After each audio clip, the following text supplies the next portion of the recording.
Hello my awesome students, welcome to the channel. Class 10 maths का complete NCERT solutions plus PYQ series complete करने के बाद अब हम डिस्कस कर रहे हैं जनवरी मंथ की आपकी सबसे बड़ी प्रॉब्लम कि इस टाइम पर आपको किस तरह से अपना सिलेबस कंप्लीट करना है, कैसे आप अपनी एनसीईआरटी और सैम्पल पेपर दोनों को मिक्सअप करके आप कंप्लीट कर सकते हैं सो दैट कि आपका बोर्ड एग्जाम बहुत अच्छा जाए।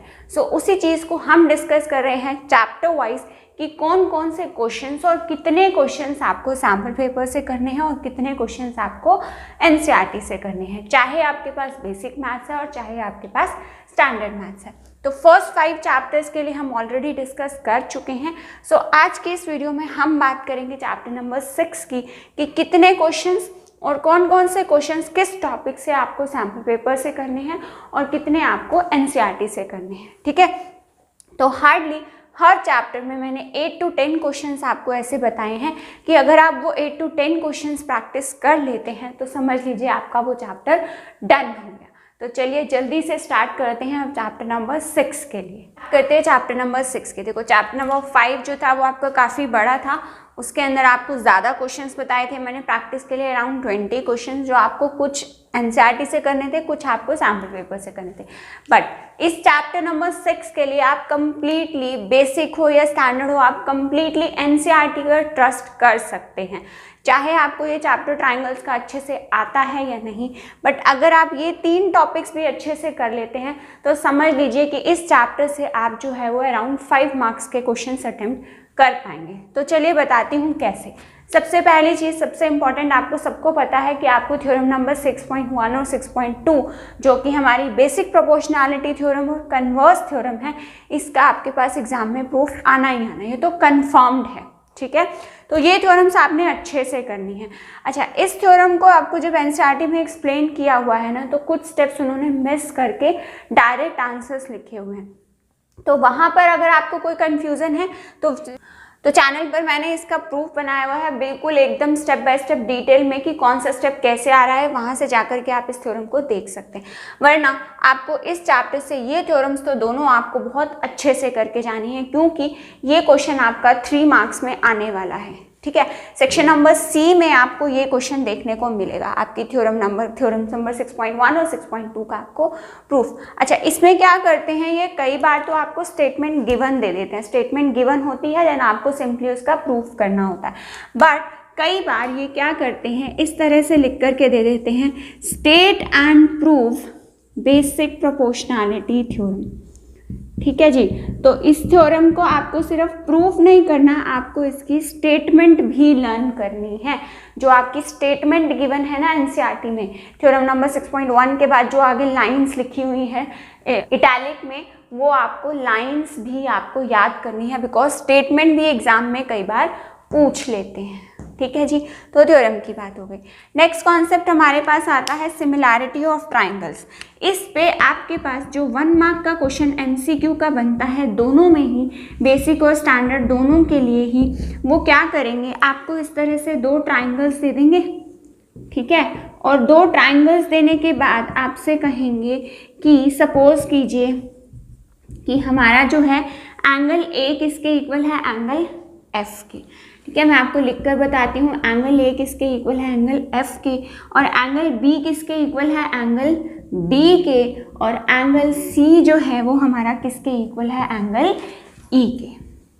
ठीक है जी, सो नाउ आपसे पूछेंगे कि ये जो दोनों ट्राइंगल्स हैं ये कौन से कॉन्सेप्ट से सिमिलर हैं। फर्स्ट क्वेश्चन हो गया कि कौन से लॉजिक से, मतलब एंगल से या साइड से या एंगल से, कौन से सिमिलैरिटी ऑफ क्राइटेरिया से दोनों ट्राइंगल्स सिमिलर हैं। बिकॉज एमसीक्यू क्वेश्चन है, 1 नंबर का छोटा सा आएगा। देन एक टाइप ये हो गई क्वेश्चन की। देन दूसरे टाइप वो आपसे क्या बोलेंगे, 4 ऑप्शंस देंगे, आप बस को ये बताना होगा कि कौन सा सही है। ABC triangle is similar to DEF। Second option दे देंगे that ABC triangle is similar to triangle EDF। ठीक है, देन थर्ड ऑप्शन दे देंगे आपको that triangle ABC is similar to triangle FDE, and fourth option आपको दे देंगे कुछ भी, triangle ABC is similar to FED। अब आपको बताना होगा कि कौन सा जो है वो रूल सही है। तो इसके लिए मैंने आपको अच्छे से बताया हुआ है कि अगर एंगल ए एफ के इक्वल है तो आपको यानी कि दोनों को फर्स्ट पोजीशन पर लिखना है।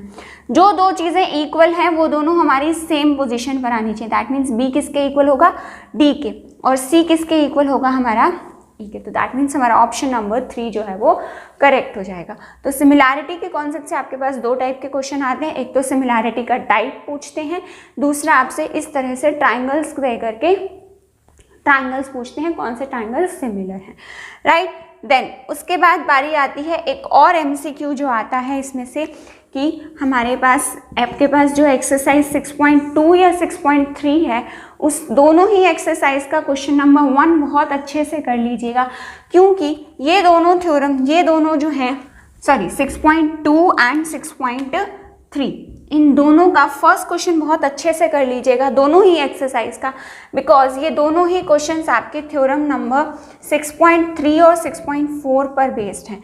इन दोनों थ्योरम्स का प्रूफ कम आता है, बट इन पर बेस्ड क्वेश्चन आता है एग्जाम में, MCQ जरूर आता है। तो उसकी हेल्प के लिए आप सिर्फ और सिर्फ NCERT से अगर अपना दोनों एक्सरसाइज का फर्स्ट क्वेश्चन भी कर लेते हैं तो आपका डन हो जाएगा, ठीक है।